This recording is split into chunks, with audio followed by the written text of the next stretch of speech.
Hey friends, Ash here. Welcome back to Gents Scents. Check out the new studio, Maison Gents Scents, or whatever you want to call it. This has been in the works for a little while now. Basically, where I was set up before was like 4 or 5 feet, essentially. The bookshelves directly behind my head, and then the camera was like 1.5 feet in front of me, and there was about that much space. So anytime I turned it off or on, I had to kind of like sneak over and try to wedge myself in between the shelves and the camera that were behind the camera. I didn't like it. So I started working on this, and ta-da! And right now we got a couple of my favorite fragrances over here. Gucci Envy, Drakkar Noir, right there with the play button. But yeah, this is the new space. So going forward, this is where we're gonna be hanging out. And today I'm gonna be talking to you guys about 10 of your favorite fragrance layering combinations. Layering combinations that, according to you guys, will take you to the next level. And in case for some reason you're unaware of what a fragrance layering combination is, basically if you boil it down to the simplest way of doing a layer is taking one fragrance and then spraying it on with another fragrance. And with those fragrances combining, you get a Frankensteinian offshoot fragrance, which hopefully smells better than the ones that you use to make the combination. Because if they don't, why even do the combo at that point? Just wear one of the fragrances by themselves. What are you doing?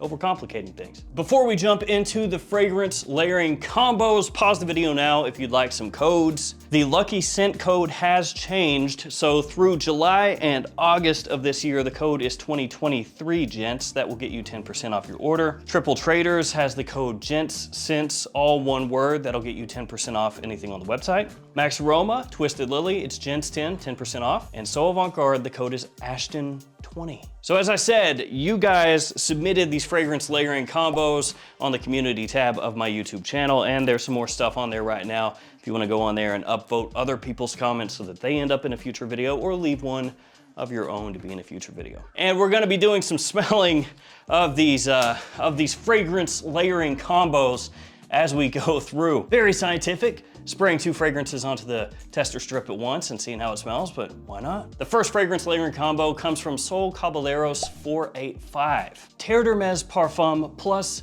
Mancera Cedrat Boisé. I never layered my fragrances until I accidentally did with those two. Very surprised how well they complemented each other. So Terre d'Hermès, this one is a little bit earthy, woody vetiver with a dirty orange, kind of a flinty orange. And then Cedrat Boisé, this is more of a fruity sweet fragrance that has drawn some comparisons to Creed's Aventus in the past. So what my expectation would be here is that the Cedrat Boisé would help give a little more of a fruity, sweet punch to Terre d'Hermès, maybe balancing out some of that earthiness and making it more approachable while still maintaining that woody vetiver dry down that Terre d'Hermès has. So let's see. That's actually not too bad. Yeah, that is kind of what happens, but a lot of that sweetness, almost syrupy sweetness from Cedrat Boisé gets swallowed up by the Terre d'Hermès, by that earthiness, that little bit of vetiver. Little bit of vetiver, I said. Good amount of vetiver.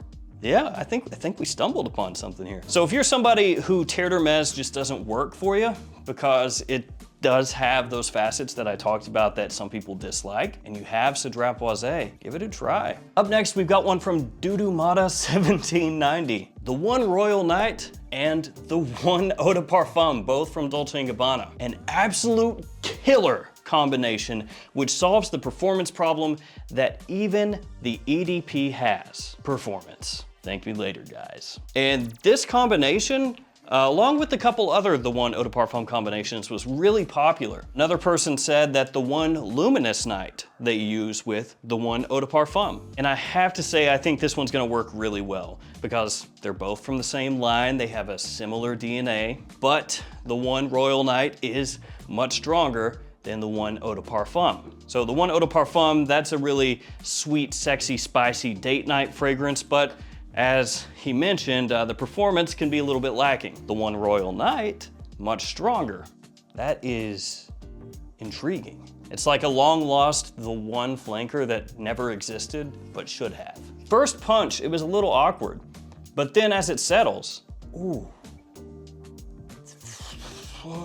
That is excellent. Again, you're finding kind of a balance here because for a lot of people, as I said, the performance lacking on the one Eau de Parfum, and then the one Royal Night, that has more performance, but it doesn't have as much of that sweetness that some people really like with the one EDP. It's like a little more grown up. But now this is balancing itself. You're getting just the right amount of sweetness with it still having a big push. So 2 winners so far. Next one, Carlos Coelho Lechner. Sauvage Eau de Toilette plus Jean Paul Gaultier Ultramall, specifically for clubbing. He says that they blend together very well and that there's the attention-grabbing uniqueness factor of Ultramall, but much fresher. It's beast mode and works like a charm for gathering positive attention. So beast mode, yeah, you don't say. Sauvage Eau de Toilette, really well known for being a strong fragrance that lasts forever. And wouldn't you know it, Ultramall, known for being a very strong fragrance that lasts forever. Put those together and what do we have? I love it. So I like the first 2 combos more for myself, but again, this is me smelling off a tester strip, blasting both of them together. That may not be how you layer. Some people will spray in the same spot, so they would spray like Sauvage and then Ultramall over top or vice versa. So depending on how you layer, I mean, it could smell better or worse. So strangely here, it's like the bubble gum aspect gets amplified when you spray these on at the same time. It does somehow come across fresher, which is not maybe what I would have expected. Sauvage Eau de Toilette is not fresh, not fresh, but it's not the first thing I think of when we're talking fresh fragrances. It starts to lean like somehow more Invictus-y. I could see that working really well for a club though, so you got that right. Middle-aged man in retail is up next. I love the name. He says, Montblanc Explorer and a touch of Tom Ford Grey Vetiver. Works really well and combined they seem to last longer than individually. That does happen. A lot of people will layer fragrances, specifically things like Molecule 01 with a fragrance, solely just to make them push a little further, make them last a little longer. So that is one of the main reasons people layer. So we're gonna do those sprays of the Explorer and just hit it with a little bit of Grey Vetiver. Now this seems like something I'd really dig. Yeah, I see why you'd say just a touch. The Grey Vetiver just swallowed up the Explorer. You can still pick up a little bit of the Explorer there, but that Vetiver is just cutting right through. But it does have a little of that additional fresh spiciness off the top coming from the Explorer. It's like a classier, gentlemanly Explorer with a solid dose of clean Vetiver in there. Then we've got one from Jackson Elliott 925. Dior Homme Intense plus Luna Rossa Black from Prada. The rich, dense iris from Dior Homme Intense and the powdery tonka bean from Luna Rossa Black just works wonders for me. Rich, dusty, and a little sweet, a very gentlemanly combo. This is gonna be something. Just a couple sprays of Dior Homme Intense. It's strong. And we'll go equal parts Luna Rossa Black. Now individually, I love both of these. Dior Homme Intense, awesome. Awesome. One of my favorite designers ever. Luna Rossa Black, also fantastic. Both of them are powdery. The Dior Homme Intense has kind of a makeup-y, lipsticky feel to it, to the iris. And then Luna Rossa Black has almost a touch of like a rubbery aspect, but it smells awesome. And they both do have a sweetness to them as well. That is awesome. To be fair here, if you don't like these two, I don't think you're gonna like this. It doesn't go too heavy on the powder. You would think it would. I thought it was gonna be a little too much. I think you probably go a little light with the trigger. You know, don't go crazy because it could overwhelm and it could get kind of funky. But if you keep it light, I think that could be like a really seductive evening kind of fragrance. That's good, that's good, good, good. Then we have one from AFCTID Gooner Glory. Ombré leather and Aventus is magic. Two hype beasts, both of them in classy black clad bottles. Seems like it should work, right? I mean, the fragrance styles are different between the two, but I think it could smell pretty nice. Let's see here. It's interesting, it's like they're not wanting to blend together. So when you smell it, you'll get like that sweet leather from Ombré leather, and then you'll smell it again another time and you'll be getting the pineapple, and it's like the leather is stepped back. It's like they can't decide which one wants to be in the forefront. They're kind of like trading places. Settling in now, and the ombre leather is coming through a little bit more clearly off the strip. It's like ombre leather with a pineapple opening. That one does smell good as well, but I'm still gonna have to go with the Rossa Black Aroma Intense so far. I didn't know I was picking a winner, but right now I feel like after the end, I'm gonna run through really quickly and say my 3 favorites. So next up is a submission from Bo, who says, I make travel decants because I work 14. One time I was down to about 1 mil of each Versace Man, and I'm assuming you mean Versace Man Eau Fraiche, and Neroli Portofino. So I decided to mix them. This freshness cannot be stopped. So here we go. Let's see if this is the true end-all be-all of freshness, the greatest freshness that anyone has ever freshed. Versace Man Eau Fraiche, quite affordable. Neroli Portofino, it's Tom Ford.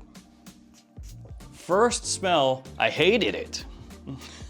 Just for whatever reason, it didn't work for me. Now it's settling. It's getting that soapy feeling from Neroli Portofino. Definite green edge to the fragrance. The Neroli Portofino somehow overwhelming Versace Man Eau Fraiche off the top. Again, tester strip. But it is getting fresher, cleaner, those white florals coming through. Don't get as much of that sort of tropical, sweet freshness that you get from Versace Man Eau Fraiche. That's swallowed up a little bit. It is definitely classier than Man Eau Fraiche. So again, taking on some more of the aspects of Neroli Portofino. Now it's starting to smell really nice. Clemson Nigel is up next, who says Acqua di Gio Profondo and Missoni Wave. You get the fresh aquatics in both, but a little mix of green with Acqua di Gio and the creaminess of the wave. Fantastic summer combo. And I don't doubt that. I don't doubt that.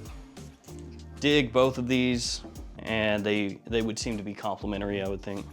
That's really nice. So what ends up happening is the Missoni Wave, it kind of takes some of that minerality from Acqua di Gio Profondo and smooths it out. You still get a little green tinge from the aromatics that you find in Acqua di Gio Profondo, but it's not as focused. Instead, it is more of an aquatic fragrance, like from start to finish, or at least that's how it's coming across here. Nice citrus, very clean, brisk, fresh, a little juicy. That's a summer stunner, a banger right there. Easy wear.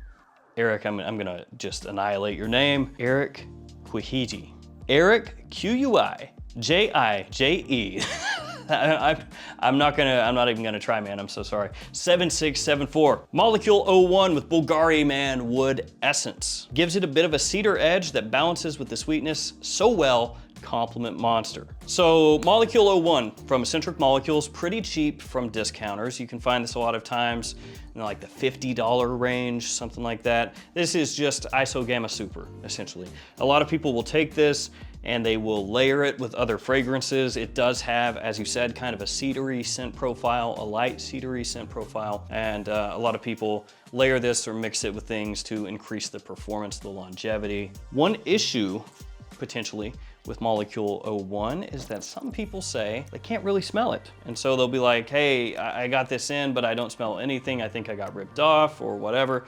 And that's pretty much just Molecule 01. Some people can pick it up a little bit easier than others. Unsurprisingly, it doesn't really jump out as much as some of these other layers as far as changing up the DNA of the fragrance that you're mixing. So Bvlgari Man Wood Essence, being a woody type fragrance, mixing together with Molecule 01, which is essentially a light cedar, you're not gonna see a big, massive change in how the fragrance comes across, especially when you compare it to some of these other ones where you're getting a real blend going on and it changes the complexion of what you're smelling. That said, it does a little bit boost up that woodiness. For me, it's maybe not as interesting as the other ones, but that's also because I've smelled Molecule 01 mixed with a million different things and kind of know what to expect anytime that you add that in with something else. And then last but not least, we have James T. Murray, who says, this summer I'm rocking Coach for Men and Fakhar Black from Lattafa. The Coach brings down the sweetness, which is a common complaint, but adds some of that classy vetiver.